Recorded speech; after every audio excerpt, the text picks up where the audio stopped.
Questão 6. Em relação ao controle de constitucionalidade, assinale a alternativa correta. Letra A. No controle abstrato, o STF não está vinculado ao pedido. Errado. Está vinculado ao pedido. Ele não está vinculado à causa de pedir. Então, no controle abstrato, a causa de pedir é aberta. O pedido é fechado. Muito cuidado com a chamada inconstitucionalidade por arrastamento. Na inconstitucionalidade por arrastamento, o STF admite excepcionalmente a declaração de inconstitucionalidade de ato não impugnado, desde que o ato guarde relação de interdependência com ato expressamente atacado, com ato objeto do pedido. É, portanto, uma exceção. Logo, a regra é que no controle abstrato de constitucionalidade, o tribunal está vinculado, sim, ao pedido, embora não esteja vinculado à causa de pedir. O pedido é fechado e a causa de pedir é aberta. Em relação à opção A, então você tem que ficar muito atento com os destaques que eu já coloquei para vocês. Pedido é fechado, a causa de pedir é aberta. E nós temos em relação ao pedido fechado a exceção, no caso de inconstitucionalidade por arrastamento, ou declaração de inconstitucionalidade por arrastamento, que significa declaração de inconstitucionalidade de ato que não é objeto do pedido, desde que guarde relação de interdependência com o ato objeto da ação declarado inconstitucional. Então, letra A, errado. É para marcar correta. Letra B. No controle difuso e incidental, só o pleno ou órgão especial do tribunal ou de tribunal pode exercer o controle. Cuidado, hein? Aqui diz podem exercer o controle. Não, exercer o controle qualquer órgão do Poder Judiciário ou tribunal. Agora, a declaração de inconstitucionalidade no âmbito dos tribunais, ou seja, no âmbito dos órgãos jurisdicionais de segunda instância ou superiores, depende da observância da regra da reserva de plenário, artigo 97 da Constituição. Então, muito cuidado, a declaração de inconstitucionalidade está submetida à regra da reserva de plenário, significando que apenas o pleno ou órgão especial do respectivo tribunal tem competência para declaração de inconstitucionalidade. A regra da reserva de plenário.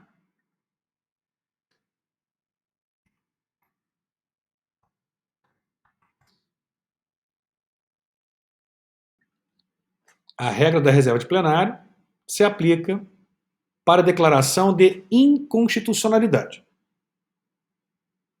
Mas não se aplica, por exemplo, para a declaração de constitucionalidade.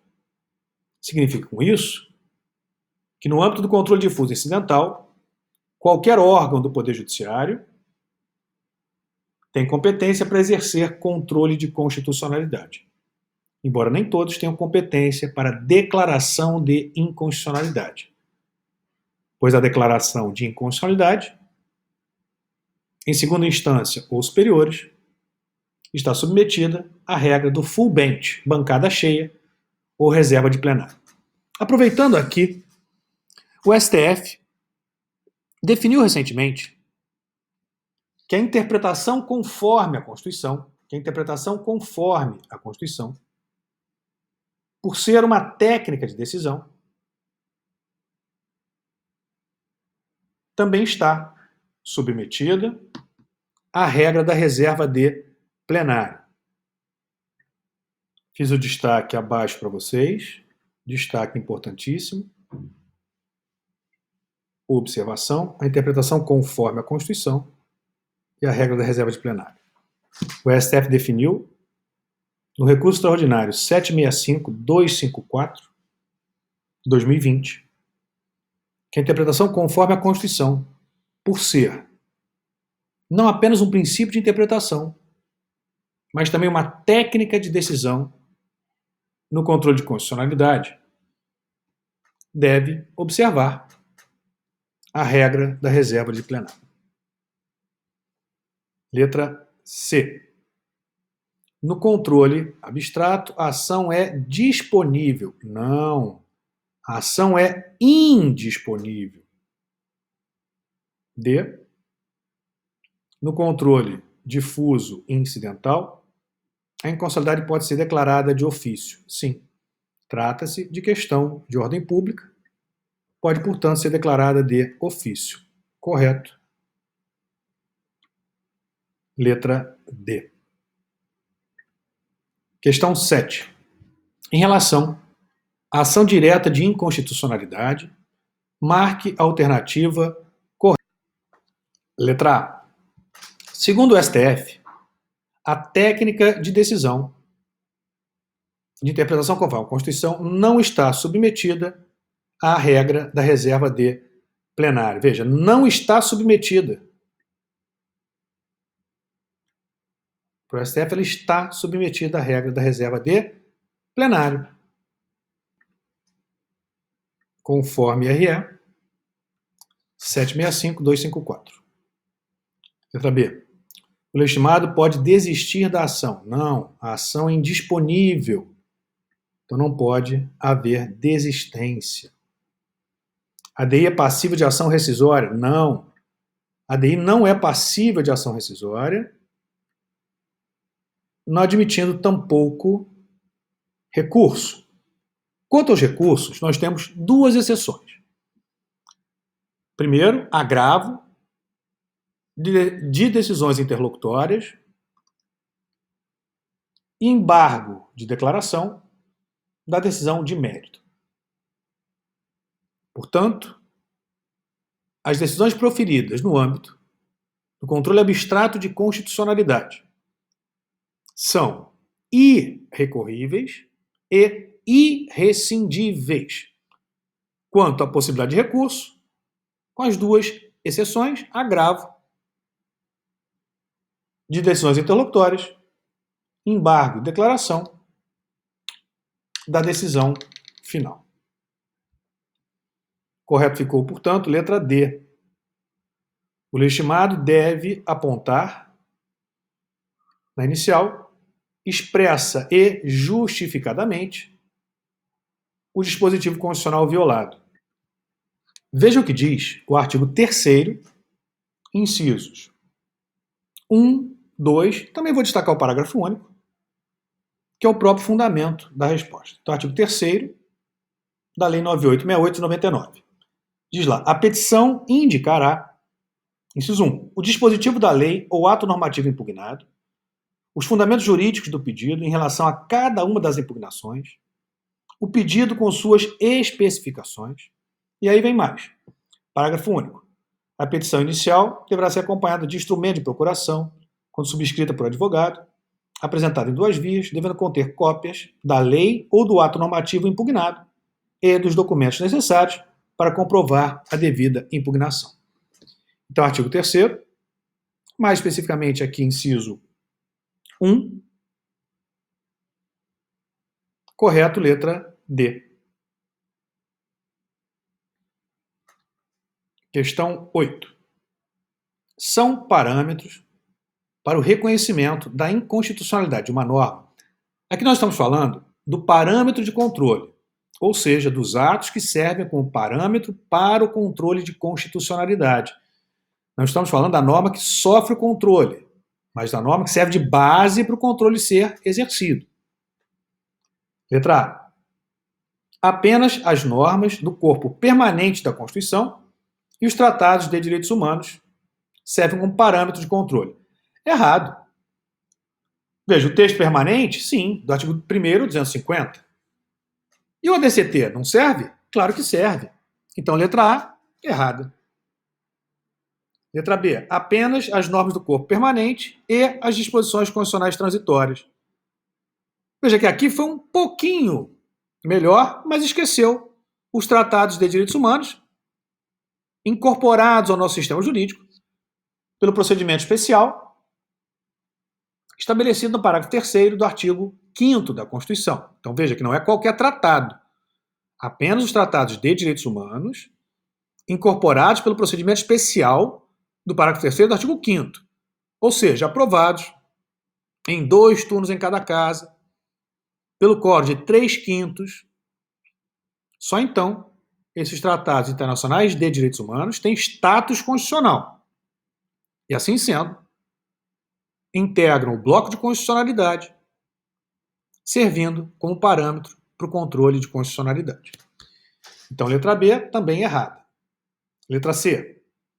As normas do corpo permanente, as disposições constitucionais transitórias e o preâmbulo. Aqui o erro está no preâmbulo. O STF tem entendido que o preâmbulo não possui força normativa. Por não possuir força normativa, ele não pode ser utilizado como parâmetro para o controle de constitucionalidade. O preâmbulo, conforme posição do STF, tem função norteadora do processo de interpretação. Ele vai direcionar o processo de interpretação. Porém, por não ter força normativa, não se presta a ser utilizado como parâmetro normativo para o controle de constitucionalidade. Letra D. O preâmbulo e as normas do corpo permanente da Constituição. Aqui, novamente, erro no preâmbulo. Correto. Última opção, letra E. As normas do corpo permanente, correto. Do artigo 1º ao 250. O ADCT também integra o bloco de constitucionalidade. Pode ser utilizado como parâmetro de controle. Ainda, o texto das emendas constitucionais não incorporadas à Constituição. Pega o exemplo da emenda 91. A emenda 91 não inseriu nenhum dispositivo da Constituição, não alterou nenhum artigo da Constituição, inciso, alínea, parágrafo. A emenda constitucional 91, portanto, não alterou propriamente nenhum dispositivo do texto permanente e sequer do ADCT. As normas da emenda 91 constam apenas da emenda 91. Mas ela é uma emenda constitucional. E sendo emenda constitucional, ela integra o bloco de constitucionalidade, servindo como parâmetro para o controle de constitucionalidade. Por fim, também integram o bloco de constitucionalidade, servindo como parâmetro para o controle de constitucionalidade os tratados de direitos humanos, e agora cuidado, aprovados pelo procedimento especial do parágrafo 3º do artigo 5º da Constituição. Não é qualquer tratado de direitos humanos, apenas aqueles aprovados por esse procedimento especial. 2 turnos em cada casa, 2 na Câmara, 2 no Senado, código de aprovação de 3/5. Já os tratados aprovados pelo procedimento ordinário, conforme posição do Supremo, não têm status constitucional. Não integram o bloco de constitucionalidade, não servindo, portanto, como parâmetro para o controle de constitucionalidade. Anote, decisão importante do STF, nesse sentido, ADI 2030, Santa Catarina. Nessa ADI, o STF definiu que não é qualquer tratado que faz parte do bloco de constitucionalidade. Não é qualquer tratado que serve como parâmetro para o controle de constitucionalidade. Apenas aqueles que têm o status constitucional. E para ter status constitucional, deve ser submetido à aprovação pelo procedimento especial previsto no parágrafo 3º do artigo 5º da Constituição. Diz lá: os tratados internacionais sobre direitos humanos que forem aprovados em cada Casa do Congresso Nacional, em 2 turnos, por 3/5 dos votos dos respectivos membros, serão equivalentes às emendas constitucionais. Então, sendo aprovado por esse procedimento, tem status constitucional, integra o bloco de constitucionalidade. Não sendo aprovado por esse procedimento, tem status supralegal, não integra o bloco de constitucionalidade, não serve como parâmetro para o controle de constitucionalidade, embora possa ser utilizado como parâmetro para o controle de convencionalidade. Questão 8, então, gabarito. Letra E.